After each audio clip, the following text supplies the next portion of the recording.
Allez, bonjour à tous, j'espère que vous allez bien. Aujourd'hui, analyse du marché crypto, on verra le rebond qu'on a actuellement, si c'est un piège ou au contraire est-ce que on peut poser un bottom. On a eu les chiffres du NFP qui sont tombés, on en parlera, donc on verra BTC, Ether, les altcoins, le marché US. Je vous partagerai également un trade que j'ai pris sur l'intraday, sur le BTC. Avant de commencer l'analyse, je tiens à vous rappeler, il vous reste 48 heures pour profiter des moins 50% sur le programme Crypto Investor, un programme qui te permettra de construire un portefeuille sur mesure avec les meilleurs cryptos. Tu auras la capacité d'analyser une crypto de A à Z et de savoir si tu dois la mettre dans ton portefeuille. Donc tu as toutes les compétences ici pour bien gérer un bull market, bien gérer un bear market, savoir bien analyser une crypto. Il y a 10 modules, plus de 20 heures de vidéo, un accompagnement également dans le Discord. C'est un programme très complet qui te permettra de réussir dans le monde des crypto-monnaies en investissement. Bien sûr, je parle pas de NFT, c'est pas du tout mon domaine, moi je reste là où je suis bon, c'est-à-dire le trading et l'investissement. Il y aura pas de DeFi, il y aura pas de NFT, il y aura pas ce genre de cours, tout simplement parce que c'est pas mon cercle de compétences et je ne vais pas sortir une formation sur quelque chose que je ne maîtrise pas. Ici on est vraiment sur ce que je maîtrise totalement. Donc voilà, t'as moins 50%, tu peux en profiter jusqu'à dimanche soir, donc t'as 48 heures et je te mets le premier lien en description si tu veux y accéder. Alors, sur le BTC, on a un rebond qui est assez intéressant, on en parlait hier, comme quoi on était toujours sur un niveau de support, et c'était plutôt intéressant de chercher des achats que des shorts.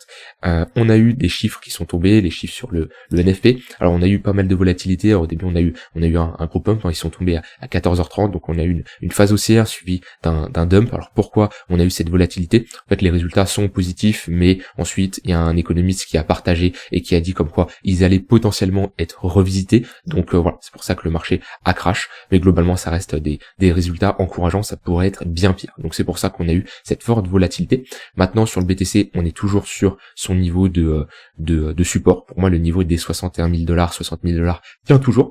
Donc, on est à peu près dans le même scénario qu'hier, sauf que là, on a break le tunnel 15 minutes, qui faisait office de résistance, et c'était plutôt intéressant de chercher des shorts à l'intérieur de ce tunnel 15 minutes sur l'intraday. Et là, on voit que pour le moment, on a break ce tunnel 15 minutes, et on a pullback dedans. Et on est dans une phase de compression entre le tunnel 4 heures, et on va dire ce haut range, hein, c'est globalement un haut range, ici on est bloqué entre deux bornes, et le tunnel 15 minutes. Donc on a ici une phase de compression. On a des premiers signaux qui sont encourageants pour pourquoi pas chercher des longues sur du swing. On voit ici, on break le précédent sommet, on repasse au-dessus du tunnel 15 minutes. Ce qui serait bien, ça serait de repasser au-dessus du tunnel 1 heure et flip ce niveau-là qui fait office de résistance en support et repasser au-dessus des moyennes mobiles court moyen terme, c'est-à-dire le 15 minutes, le 4 heures et le 1 heure. Mais en tout cas là c'est pas mal ce qu'on fait. Alors on est dans un haut de range, donc le but c'est pas d'anticiper la cassure du range, on peut potentiellement échouer, revenir milieu de range et le break par la suite, mais en tout cas ce qu'on fait actuellement c'est plutôt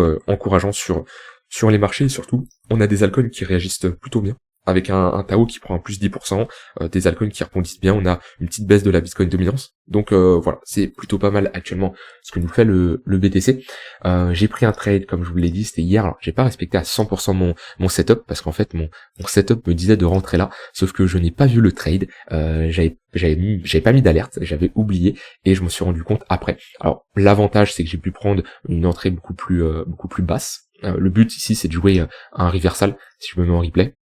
On vient chercher ici le previous daily low, on a une réaction acheteuse, donc le but c'est de se positionner pour viser l'extrémité opposée. Et ouais, comme je dis, j'aurais dû rentrer ici. Je suis rentré légèrement plus bas, j'ai envie de dire tant mieux, mais le setup n'est pas 100% respecté, même si au final c'est globalement similaire, j'ai même une entrée plus basse. Et voilà, objectif, aller chercher l'extrémité opposée avec un TP partiel à 2 pour 1. Donc j'ai déjà clôturé 50% de la position à ce niveau-là. Et pareil, ce trade, il me fait penser au trade de XRP que je vous avais partagé il y a quelques jours, quelques semaines. En fait, c'est un trade qui est compliqué à prendre. Pourquoi? Parce que à ce moment-là, lorsque je le prends, on est clairement dans une dynamique qui est baissière. Globalement, je remets le contexte, on est, je passe en 15 minutes, on est ici lorsque je prends le trade. Donc on voit qu'on est sous le tunnel 15 minutes, sous le point pivot monthly, on a clairement une dynamique qui est baissière, et c'est là où soit on fait confiance à notre setup, hein, ici c'est du trading automatique, hein, c'est-à-dire j'ai un ensemble de règles, quand ils sont exécutés, je rentre en position, tout simplement. Et après il y a aussi notre sentiment de marché, comment on voit le marché, est-ce qu'on respecte notre plan ou est-ce qu'on se fait confiance à nous. Et moi quand je vois comme ça un marché qui est sur des extrémités basses, mais toujours baissier sans un fort momentum acheteur, je me dis c'est compliqué de prendre ici un achat, de la même manière où XRP à l'époque, ici, Vous voyez, j'étais sur une extrémité haute, j'avais pris ce short, mais à ce moment-là, il y avait tout le marché crypto qui explosait. C'était le 26 septembre, je regarde le 26 septembre sur le BTC, on était voilà, on était en pleine hausse. Et j'avais tout un marché qui explosait, BTC, les altcoins, etc. et un XRP qui m'enclenchait mon setup. Et là, à ce moment-là, je me dis, bah, moi, je respecte toujours mon setup. Mon setup me montre que, statistiquement, sur un grand nombre d'échantillons, un grand nombre de trades, il est gagnant, il est rentable, ce setup-là, donc je l'enclenche. Mais c'est toujours plus compliqué d'enclencher un setup un peu en mode à l'opposé de la dynamique du marché, lorsqu'on a un marché crypto qui pump, et le setup qui dit de short, et inversement ici, lorsqu'on a un marché qui est un peu au fin fond, qui fait des creux et des sommets de plus en plus bas, et qui me dit ici de long. Mais c'est là l'importance, ça c'est vraiment la leçon, j'ai envie de dire, si vous pouvez retenir que ça aujourd'hui, c'est retenez bien ça, votre setup prime sur vos émotions, d'accord? C'est pas vous qui dictez quand vous rentrez en position, c'est votre stratégie, c'est vos règles que vous vous êtes fixées. Parce que sinon, bah c'est toujours sur support qu'on panique parce que on est sur des points bas, et c'est toujours sur résistance qu'on est euphorique, qu'on se dit qu'il faut acheter alors qu'on est sur résistance, et c'est le contraire, faut chercher des shorts. Moi, mon setup ici me dit d'acheter, et ben j'achète, même si je me dis ouais il peut être compliqué ce trade à prendre, on peut avoir des phases d'hésitation, même si ça arrive assez rarement. On a tous des émotions, le plus important c'est de savoir les gérer, on ne peut pas les supprimer, c'est impossible, mais ce qui compte c'est la répétition, et c'est comme ça qu'on gère mieux nos émotions. Mais ici, au moment où je me suis enclenché, je me suis dit bon, j'enclenche mon setup, mais ça reste compliqué. Au final, on voit bien que j'ai TP 50%, et même je suis à break-even, c'est-à-dire qu'au moment où je TP 50%, j'ai ici mon stop loss qui passe à BE, donc dans tous les cas ici, je prends au minima plus 1 R, et je peux aller chercher l'extrémité opposée pour faire une meilleure performance. Ça, on verra si le marché en décide ou pas, ou s'il en décide autrement et revient chercher mon prix d'entrée.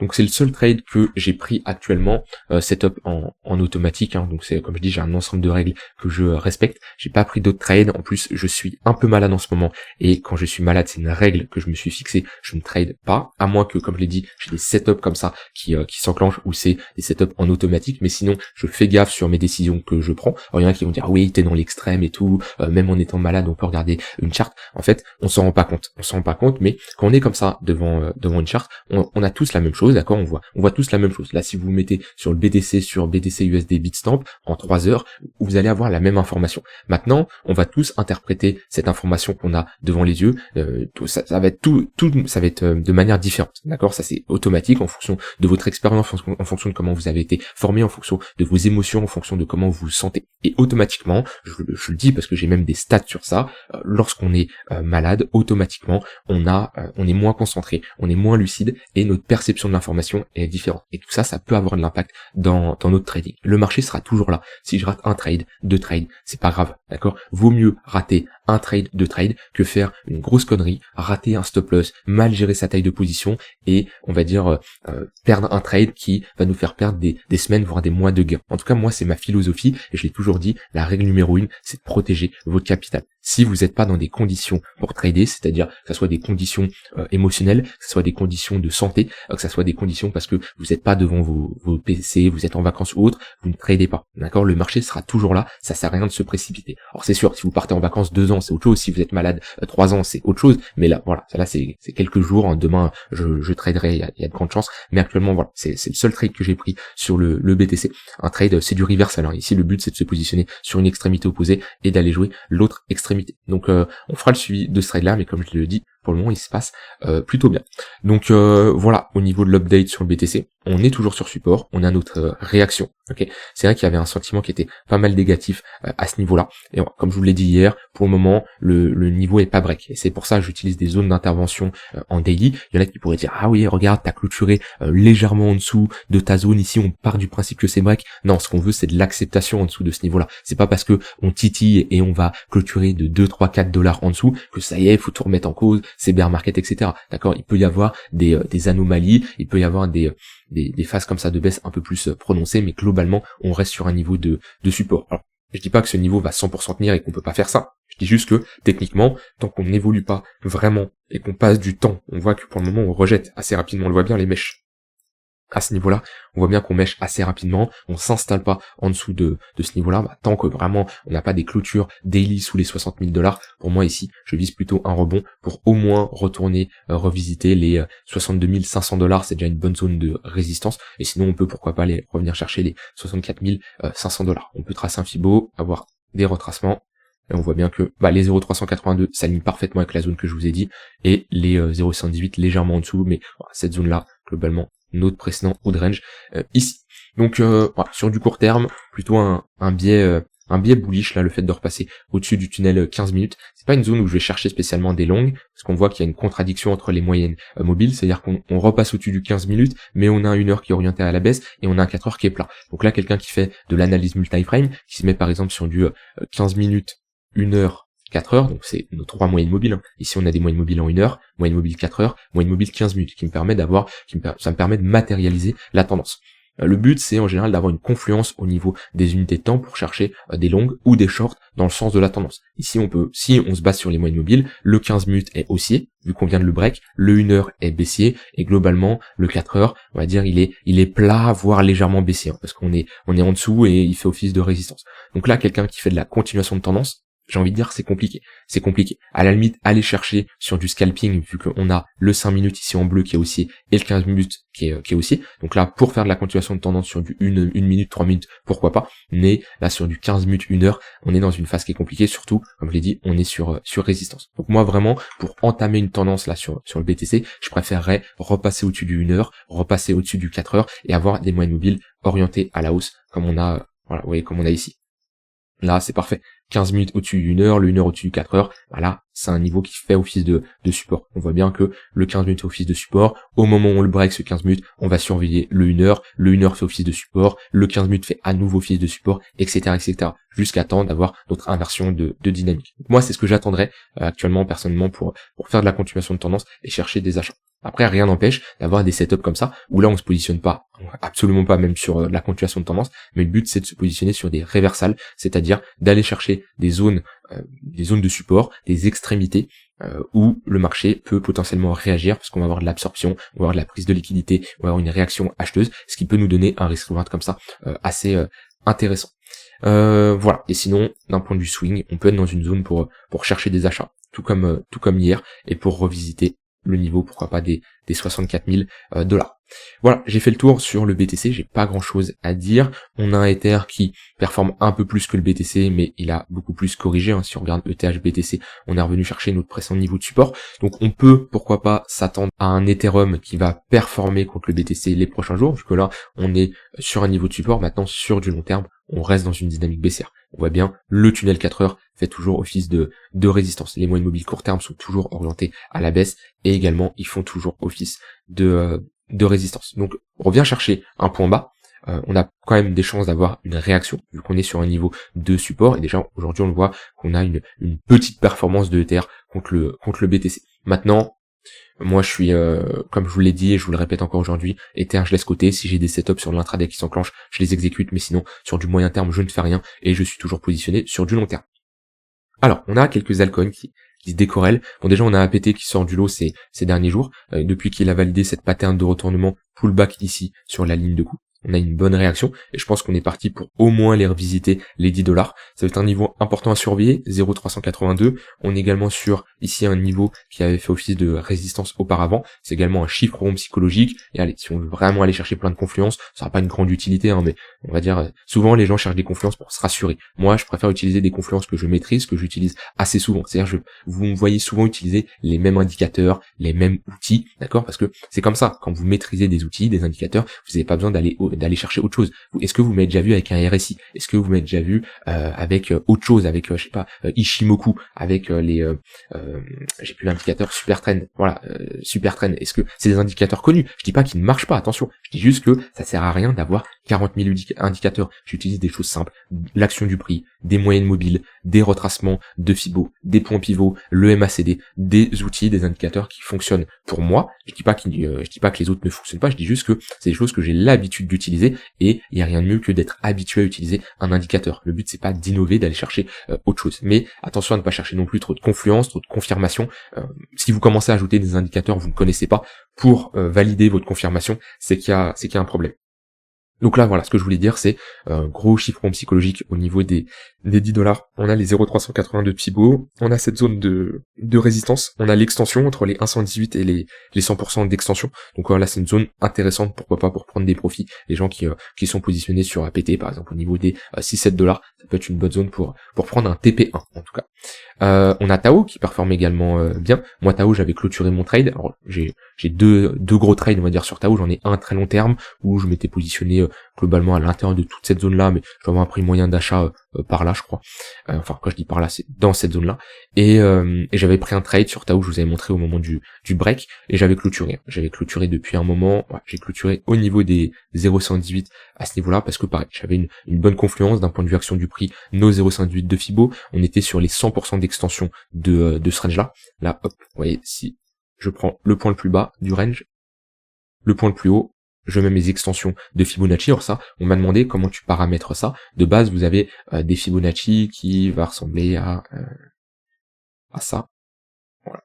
Et vous voyez déjà, les extensions sont déjà mises. 118, 100 pour 218, etc., etc.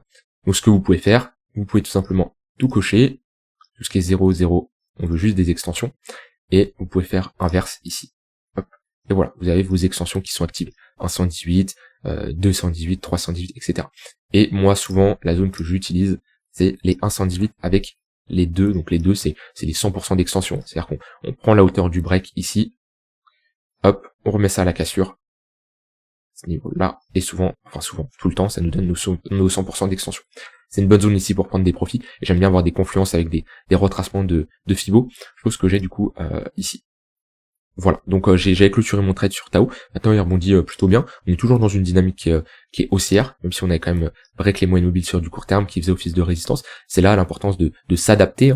On peut avoir un break des moyennes mobiles, partir dans une dynamique qui est baissière, et d'avoir un ravalement et repartir dans une dynamique qui est haussière. Et là, le fait de repasser au-dessus des moyennes mobiles court terme comme ça, c'est plutôt intéressant pour faire de la continuation de tendance. Maintenant, attention à ne pas FOMO et à se positionner sur résistance, sur un haut de range. Donc éventuellement le tunnel 4 heures, ça peut être une bonne zone.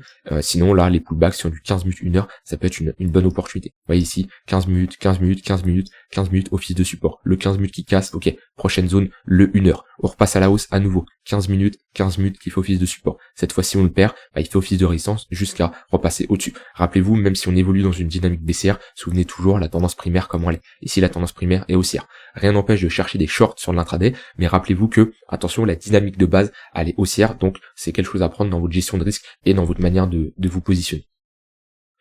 Et ouais, sinon, Tao, je vais actualiser parce qu'il y a toujours des petits bugs sur cet indicateur.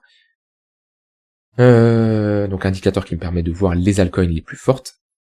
Et actuellement, voilà, c'est Tao dans le top 20-50 daily qui performe bien. On a APT cette semaine qui se décorrèle plutôt bien avec un plus 13%. Et voilà, après sinon aujourd'hui un SHIB qui performe plutôt bien. Voilà pour les altcoins, moi je surveille surtout BTC, mais pour le moment il est bien parti. Attention, comme je dis, à ne pas FOMO sur résistance. L'idéal, ça serait de s'affranchir des 62 000 $ pour avoir une confirmation de bottom et une bonne réaction sur ce point bas. Au niveau du marché US, on est dans une phase de consolidation. Alors on est quand même repassé sous ce niveau-là. Maintenant, on consolide, on repasse au-dessus, on repasse en dessous. On voit que globalement la dynamique de fond reste haussière, mais on a eu ce petit ravalement quand même. Ça nous montre que on a quand même des vendeurs qui se manifestent, mais la tendance de fond reste haussière. Maintenant, sur l'intraday, quelqu'un qui pense qu'on est sur un reversal, qui se décide de se positionner en short, d'accord, avec une zone d'invalidation qui est simple, hein. On repasse en dessous, on repasse au-dessus de ce niveau-là, on invalide notre trade, hein. Ça sert à rien de chercher midi 14h, c'est un ATH. Si on a une clôture daily au-dessus de ce niveau-là, ceux qui short, vous invalidez votre position, hein, parce que vous savez pas où ça va partir, et on se rappelle, on cherche à préserver notre capital. Par contre, voilà, chercher des shorts avec, comme TP par exemple, ce niveau-là, ça peut être intéressant. Maintenant, moi je trade pas le S&P, et j'aurais pas spécialement de setup ici à vue d'œil comme ça pour prendre des shorts. Il nous manque un bon momentum. Ça aurait été mieux de cracher un peu plus et de surtout ne pas réintégrer. Ici, la réintégration, je ne l'aime pas pour prendre des shorts. Donc on passe au-dessus des moyennes mobiles court terme. Donc pareil, quelqu'un, c'est là où on peut avoir différents biais, différents setups qui s'exécutent. Quelqu'un qui me dit ici, bon bah moi on est repassé au-dessus des moyennes mobiles court terme, je vise des achats parce que de base la dynamique de fond est haussière. Et pour moi, on a ici un repli qui me dit de rentrer en position pour viser de la continuation de tendance. Pourquoi pas? La personne qui me dit, moi ici j'ai un retour vendeur, j'ai des patterns de retournement, j'ai de quoi prendre des shorts. Pourquoi pas? En fait, il n'y a pas de trade miracle, d'accord? Comme je dis, la perception de l'information est différente en fonction de chacun, en fonction de vos setups, en fonction de vos convictions et de votre analyse. Il n'y a pas de mauvais trade. Souvent, on vient me voir, qu'est-ce que tu en penses de ce trade-là? Je peux donner un avis dans les grandes lignes, mais je pourrais jamais dire, ton trade il est pourri, faut jamais le prendre, d'accord? Alors bon, il y a des cas particuliers, des extrémités, enfin des choses extrêmes bien entendu, mais dans la majorité des cas, je pourrais pas dire que votre trade est mauvais, parce que votre trade doit être en lien avec votre psychologie, votre stratégie, et chaque stratégie peut fonctionner, d'accord? C'est surtout à vous de savoir si la stratégie que vous employez, elle fonctionne.